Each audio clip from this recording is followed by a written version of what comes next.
Well, let's explore this further with the Public Relations Officer of the Lands Commission, Paa Kwesi Schandorf, which joined me in the studio right about now. Paa Kwesi, welcome to join his desk. It's good to see you. Lands and Natural Resources anyway. Forgive me. Ministry of Lands and Natural Resources. How are you doing this morning? I'm doing well. How are you doing too? I'm great. And it's interesting that the Lands Minister has been, speaking a lot about lands and also illegal mining. Let's start with illegal mining. I know I spoke with you the last time with the investigations and not ongoing and all that. I think it's about a week now. What's the status of the investigations? Well, so first of all, good morning to yourself and to the rest of our viewers who are connected. Our very best hands are on it.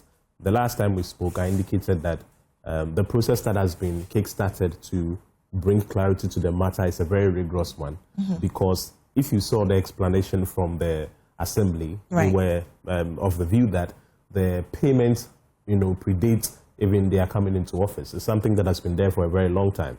But the investigation also revealed that, your reporters posed as illegal miners. They didn't pose as legal miners who wanted any form of clearance. And so it makes the issue a little bit complex. But like I said, our very best hands are on it. I am hoping that by the end of the week or maybe into next week would have investigative journalism. What's the problem with that? I didn't get the point. Issue. Come again? Investigative journalism. You can't go, sometimes you need to immerse yourself in the situation. Absolutely, yes. Yeah. I'm saying, so that is what complicates the issue, because their defense was that the payments have existed.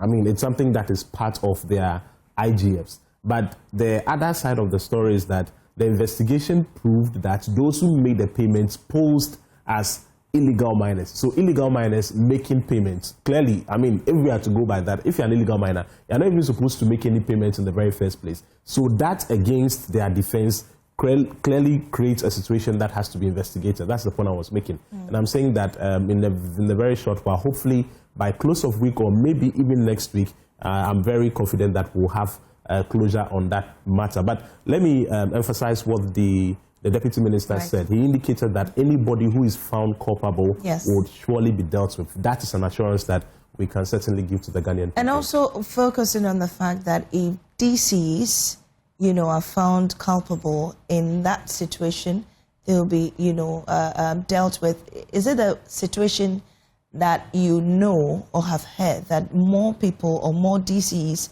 are involved in this thing? Absolutely. There is no need to hide or be hideous about this. We know as a matter of fact that at a local level, there is entrenched local political complicity. That is how I choose to call it. That is to say that those who ordinarily are supposed to be the vanguards at the local levels have now become the enablers. It is not news to the Ministry of Lands and Natural Resources. Indeed, government is aware. But there are structures to fish and weed all of them out. We are rolling them out. And that is why we appreciate this particular expose. Of course, we are not saying that those involved are guilty, but at least it sheds light on some of the issues happening. And there's a strategy to deal with all of that. Because if, like I said, we are in Accra having all the beautiful conversations. How long have you known this? Is what I'm interested in. No, for political complicity, it has always been there. Even prior to this administration, we have always known that illegal mining is prominent because of the political actors. It's something that has been there for a very long time. So it is not even a new development, so to speak. We've always known it, but we are determined to deal with it. It's an assurance. I see, but it looks like until this investigation or this expose, governments seem not to have done much about, especially the DCs and MCs. No, maybe you didn't hear much being done, but not the fact that government has not exactly what did government do about that? All right, so like I'm saying, the Galamsey network is a very complex web, okay? Permit me for the purposes of illustration to just use you. Sure. Okay, so we could hear that maybe Mamisi, for instance, or even myself, I'm a DCE, and then I am involved. All right, so you follow that intelligence to get to the root of the matter. But by the time you begin your investigation, you realize that the name being mentioned is actually a smoke screen. And the person actually has nothing to do with the illegal mining. You dig and dig and dig, and then you'll be going around in needless circles. So it's very complicated. So as much as we know, we want to get the actual people, because most of the people who are actually accused in that particular respect are, if like, they are just diversions. Okay, so because it is very complex, that is why we are very careful in naming and shaming. But there's that commitment, and then we'll deal with anybody, any appointee whatsoever who is complicit. That person will surely be dealt with. Right. And also, what's of interest is the arrests that have been made over the period. The hundreds of illegal miners, especially Chinese nationals. Where are they now? What's the status of prosecution? We haven't heard much about that. What's happening? Very valid question. Indeed, in all of Dimos's review meetings, including in the one that we had last 2 weeks, I mean, it was a conversation that we discussed thoroughly, because if the operations are focusing on arrest without attendant prosecutions, then you may want to say, really, it's much ado about nothing. If you arrest them and, I mean, you let them go, then really, what are we doing? Yes. The good news, however, is that no crime has an expiry date. If you commit an offense today and maybe you are not even behind bars tomorrow, it doesn't mean that you are free. Okay, so we have the records of all the arrests that have been effected. What we want to do, and I'm sure you may agree with this, what we want to do is to create a special dispensation for dispatching and handling all the illegal mining cases, because they join the long queue of unattended cases in the courts. And we all know that our justice delivery system typically can be very, very tardy and slow. So when you effect an arrest and then you subject them to the regular protocol of prosecution, you may not get immediate, results and outcomes. So what we are doing now. Wait. What we are doing. Before we go to what you're doing, I want to understand. You want to find out where they are now. Where are they now? Have they been released, or they are behind bars, or they have been detained somewhere, or they've been sent to their country? Where are they? Clearly, you cannot detain any suspect beyond an allowable period, which we are all very much familiar with. And so when bails are granted, of course, they report to the various police stations, periodically, because we still have the dockets and then the records. What we are doing now is to set up the specialized tribunals that will fast-track all of these prosecutions. Indeed, at the recent cabinet meeting, if I were to rate it out of 100, 95% of that work has already been done. Much recently, we had a Chief Justice make the same pronouncement that he is going to facilitate the process. And we are hoping, hopefully by the end of the first quarter, all the specialized tribunals to deal with illegal mining would have been established. Then we'll start with the prosecutions effectively. Indeed, if you look at the total number of prosecutions that were done in the erstwhile administration, it was less than 15%. That clearly is an abysmal record. We want to have 100% record of prosecutions, because, like I said, you cannot only arrest and then those who you've arrested basically are free. It doesn't paint a good picture. The government is not excited about it, but every other person who has been arrested in connection with illegal mining will surely be prosecuted. So these people are currently not detained; they've been granted bail. Yes. What is the process, the monitoring process, that these people are now returning to these Galamsey sites to also engage? So over 100 people have been arrested. The Chinese nationals, it's actually more than 100. Yes, which is why I said over 100. So these Chinese nationals are currently still in the country? So the number of arrests is actually far more than 100. The last time we checked, we've arrested well over 1,500 suspected illegal miners. Their offenses are varied, including, foreign nationals, all right? I do not want to disclose the arrangement for the foreign nationals, not because there is any underhand dealing or anything that is untoward, but just recently, the Chinese ambassador paid a visit to the lands minister, and there was a conversation on how to exclusively deal with the Chinese nationals who are involved. But that arrangement is not in any way a medium to spare them, except that, like I'm saying, I'm not able to disclose. But are they in the country, or they are not? Like that's the point I'm making. That I'm not. You can't tell me where they are. No, I can tell you where they are. I'm saying that I may not want to disclose the details now, because it is an arrangement between the government of Ghana and that of the Chinese government to, first of all, do two things. Make sure that they stop coming in the first place, and then also to ensure that even if they come and they want to do any activity, it is within the confines of the law. Because if you go to many of the mining communities, they are the brains and the architects who actually lead the whole illegal mining have they been charged activities. In any way with any offense? Have they been charged? Those who have been arrested? Yes. Oh, of course, absolutely. Everybody who has been arrested, except that, like I'm saying, I may not want to disclose the status of those investigations. Right. Because the issue is this. These people have engaged in an illegality. Right. They are, better still, charged with offenses. Absolutely. This is in the public interest for us to know where they are. And you're telling us that you cannot tell us where they are because of maybe diplomatic relations. And of course, there is the sensitivity of the arrangements that we are rolling. When they are destroying our water bodies, and we can't know where they are. If you know, you see, if you knew the nature of arrangements that government is rolling out to deal with them, I'm sure you would be very much excited. That is an assurance. Except that it's very sensitive because, I mean, look. What makes it sensitive? The sensitivity is embedded in the fact that the Chinese who come into the country, right? I mean, this is not the first time we are learning of Chinese coming to do illegal mining. Why do they keep coming in the first place? We arrest them. You remember Aisha Juan, for example, she went and all of those. The thing looks very knotty and complicated. So there is a new regime that is being rolled out to deal with it conclusively. And I'm saying that because the conversations between the government of Ghana and the Chinese government are ongoing, I'm unable to disclose the details. But the assurance is that no Chinese who has been, I mean, if we had any plans of shielding any of them, we wouldn't have been announcing the number of Chinese nationals who have been arrested. So let's keep the record. As of now, we've arrested well over 150 of them over the period. So at any given time, if we have to account, ask me a question about the 150 people, and I'll give you an answer when the special tribunals have been formed.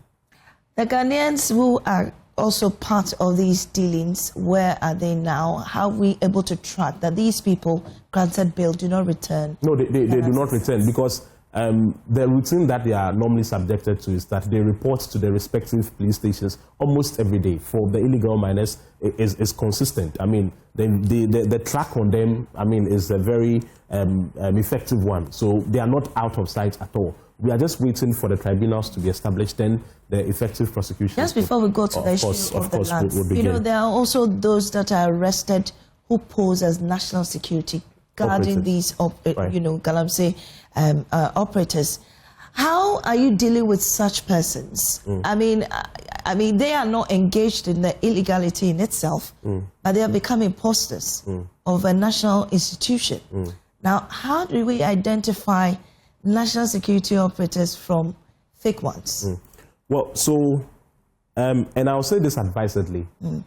The National Anti-Illegal Mining Operations Secretariat, NIMOS, is an amalgamation of all the relevant security agencies that we have in the country. So when all of them come together, I mean, having come together, they are supposed to complement, the agenda and make sure we deal with illegal mining. But unfortunately, over the period, it appears a lot of people like to use the national security as, I don't know how to put it, they use it as a route to basically misbehave. And a good number of them, unfortunately or fortunately, it depends on where you want to look at it, happen to be members of even the National Democratic Congress, who pose as national security operatives to distort NIMOS's operations. The sector minister is very, very clear. The president is very clear on that. Look, the fact that you belong to the National Democratic Congress and you are a member of the party is not good grounds for you to be engaged in any form of illegality. The last time we apprehended persons of that nature, they mentioned that they were from a particular constituency. And of course, people from the constituency were now calling and asking for them to be released because they are, as it were, party boys and all of that. No party boy will be spared. This is the reason no party boy will be spared if you are caught doing illegal mining or posing as a national security operative, because government is not against the enterprise of mining. What government is saying is that do it responsibly. That is why, as of now, for instance, we have rolled out the Responsible Cooperative Mining and Skills Development Program. So if there is an arrangement for you, if your desired economic venture is mining, there is an arrangement for you. So if you want to, use your connection or affiliation or association to the party to perpetuate any form of illegality, you will be dealt with. I can assure you that latest by next week, all those who, recently were arrested and those who have formally been arrested, they would all be charged and prosecuted. Because these cases keep coming up. And look, we cannot say, and maybe I can use your platform to appeal to, because I'm a member of the National Democratic Congress, let me just make this appeal that, look, mining is not a problem. Government supports mining. But if you're a member of the party and you want to do it very responsibly, because if you go out of the established order, nobody's going to spare you. So that assurance is there, will be dealt with. All right. So you say that by next week we'll know the state of investigations and the decision government has taken. Well, let's go to the land situation now. Government says it wants to reclaim some over 8,000 lands that were acquired, maybe illegally, if I should put it. Is that advised? So it's the word illegally? Maybe inappropriately. Inappropriately. You want to say inappropriately. Right. So what we want to understand is how was the process breached for these lands? Yes. So 8,160, just for the records, the review that was done, headed by the Deputy Minister, the Honorable Alhaji Yusuf Sulemana, PhD, because, I mean, he recently defended his thesis. We want to add that. So 8,160 applications between the period 2017 to 2024. If you want to make use of any public land, all right, there is a process. But the defects that we realized took place in two basic fashions. First, a lot of the processes were ignored and sidestepped and then circumvented. For those who also didn't circumvent the process, they acquired the lands at prices that were clearly undervalued. For example, we all know that if you wanted to rent, wanted any land at a prime and pristine location, like let's say Cantonment, for instance, we can all begin to imagine the figures. But imagine somebody comes to tell you that he or she got a plot of land, and I'm saying this hypothetically, got a plot of land at, let's say, Laboni for, let's say, 50,000 Ghana cedis. Clearly, you know that, I mean, there has been some kind of underhand dealing. So value for money as well as the process audits. That is basically the nature of the review that was done. And in all, 8,160 applications were reviewed. As we speak, there is the possibility that a lot of them, in fact, we would announce the specific areas and the persons involved and all of that. A lot of them, following the oral finding and all of that, a lot of them would have to be cancelled because they skipped the process, like I'm saying. They didn't go through the Lands Commission. The opportunity to make the process right. Why aren't they be giving the people who acquired these interests in these lands? Legally, they could acquire the land. Right. It's the process that had a problem, right? So why aren't they being given the opportunity to correct or make the process right? To respond, let me just read this paragraph of the minister's address yesterday, just 3 lines. Ladies and gentlemen, let me emphasize that these measures are not intended to unfairly disadvantage anyone. All affected applicants will be given the opportunity to reapply once the ministry completes the following reforms, and then the reforms follow. Okay, so we do not want to embark on a targeted venture. Yes, there are some people who went through the process, but we still think that the arrangements were defective. For those individuals, we would open the door for them to, enter their petitions, and if there are any merits, we would consider them, case by case. But for a good number of them, in fact, for those ones that are still ongoing, those ones that were initiated but they've not been completed, all of them are being drawn back because they were started with faulty processes in the first place. But some have already gone through them. They have actually made financial commitments and all of that. It becomes a bit of a tussle if you want to outrightly, cancel, those kind of arrangements. So for those ones, we are going to just create an avenue for redress. If their issues are legitimate, of course, why not? We'll give them these people, individuals that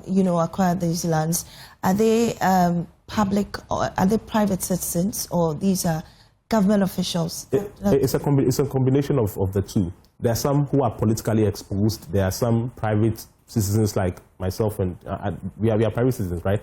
Yeah. I mean, there are those who are, I can't speak for you, but I am. Well, I am as well. Okay, so those who are politically exposed, those who are in the private entity of life. The thing is that even those who are, private citizens, as we want to put it, even those who are in that category, a good number of them still used the political process to, acquire some of the land. So we are interrogating all of that. One may want to ask a very obvious question. Why did we have this in the very first place? The truth of the matter is that, and this is not in any way to mischaracterize or malign the Lands Commission, but the truth of the matter is that its processes over the period have been extremely defective.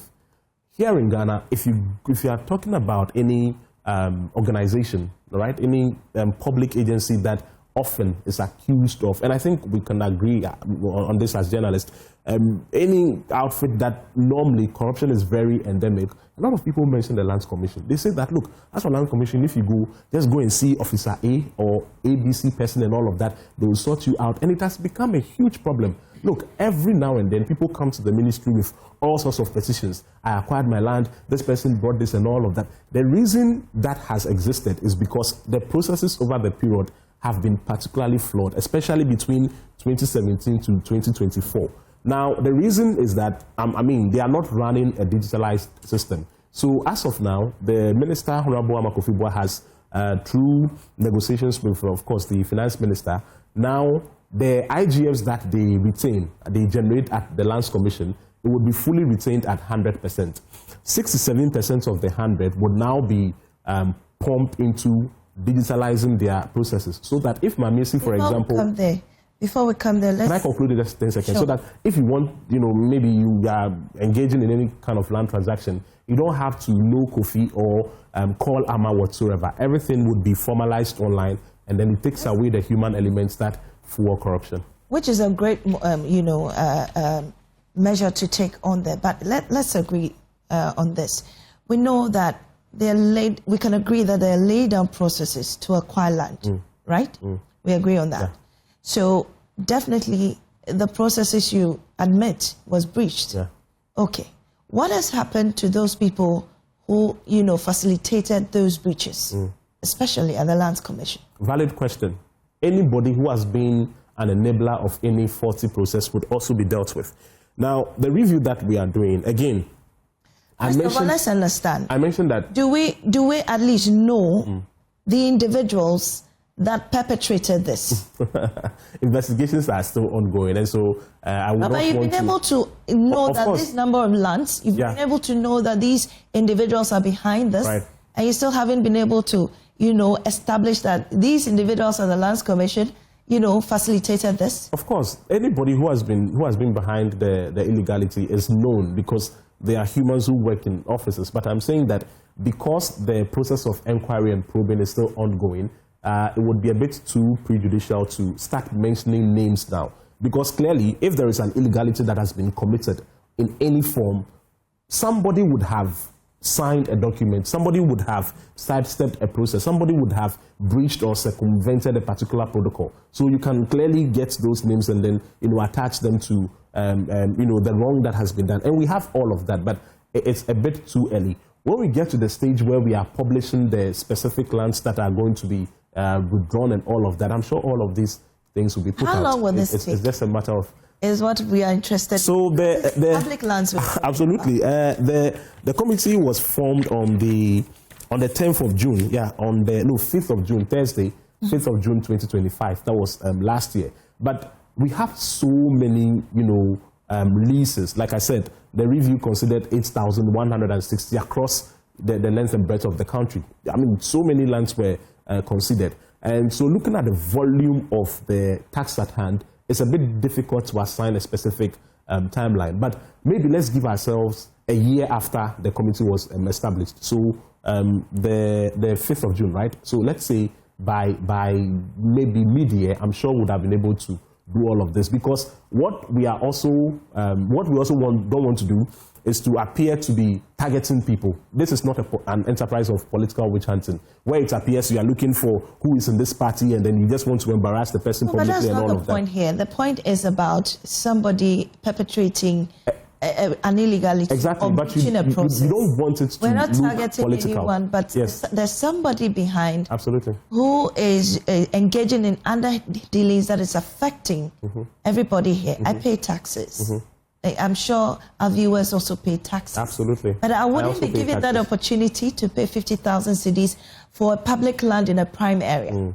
You understand? Absolutely. Exactly. So we are also interested, or viewers are interested, in knowing what will happen, to know whether the system is actually working. So as for what will happen, two things. Now, after the value for money audit has been completed and concluded, all of those lands that were acquired at cost or prices that were clearly not ideal in line with market prices, all of those clearly, like the minister indicated, they will all be revoked. I mean, that one is very clear. And then for the persons who were involved, I think we will take it up from there. Because for some, like I'm saying, beyond sidestepping the process, we are uncovering that there were a lot of illegalities which clearly violate the Land Act and so many other applicable regulations. So those ones that can be prosecuted, why not? In this era of research, nobody's being spared anyway. So I think Ghanaians can have that assurance that public lands will be well safeguarded under the Sector Minister, Amakofi. I believe these lands, some of them have already been developed. There are buildings on there. And if it gets to the place where these leases are cancelled or reversed, what then happened to these properties that are being... That's a very valid question. I mean, if you didn't ask it, I would have felt bad because it was a point I'm sure I would have missed. So, as part of the reforms, government is establishing a public land protection task force. Okay, let me just run you through the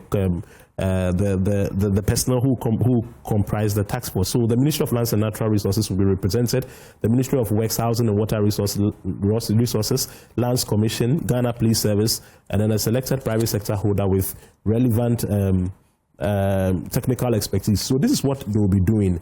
The task force would include preventing encroachment, halting unauthorized development, and ensuring that public lands under review are protected from illegal occupation and development. Now, since we started sounding the alarm, I mean, if you are a guilty party, you can imagine people would begin to start projects all of a sudden so that at the end of the day, when now the lands have been taken from them, they would have some kind of defense, or they would make the argument that they've already erected projects and all of that. The task force would ensure that none of this happens, because we know that some people are just in a hurry to develop the lands they've acquired and all of that. The task force is coming into place to ensure that none of that happens. Indeed, even if anybody has gone ahead, to the extent that it is not in conformity with the laws, I'm sure the right actions will be taken to reverse it to proper order. Government is undertaking this, exercise, and then hoping to reverse or cancel out these leases because they were not acquired, properly or appropriately. So how are we assured that when this is done under your watch or under this administration, the same thing is not repeated? Or when these lands are reclaimed, it doesn't go into the other hands inappropriately? Okay. The processes that have existed over time have been very arbitrary. I mean, much of what has happened has been at the discretion of, the personnel or the authorities at the Lands Commission and all of that. So this is item number 3. This is what the minister indicated. To ensure sustainability and prevent a reversion to past practice, which I believe is the question you asked, government has taken steps to provide legislative backing for these reforms. The revised public land application form and the structured internal allocation processes will be incorporated into the draft and land regulation, which is currently undergoing review. So basically, we are going to give it a legal backing so that now we have a framework that stands and it can, run the test of time, regardless of which government is in office, so that we don't have a situation. And just borrow me, just give me, lend me 30 seconds. So, for example, Form 5, anybody who is into public lands knows what Form 5 is. It's just part of the processes for public land acquisition. Across all the 16 regions, they are varied. You go to the Ashanti region, it is different. Come to Central, it's another story. Go to the Eastern, it's a different ballgame altogether. All of these things were happening because, yes, the processes were discretionary. But now when you tie it in proper laws and legislation, you know that you have, a standard, a harmonized standard that is regulating everything. And so we will get back to, like the minister said, but until that law comes to pass, there's a lacuna. Within that period, the task force happens? The task force. All right. Thank you very much, Paa Kwesi Schandorf. And he's the Public Relations Officer for the Lands Ministry, giving us updates on that situation.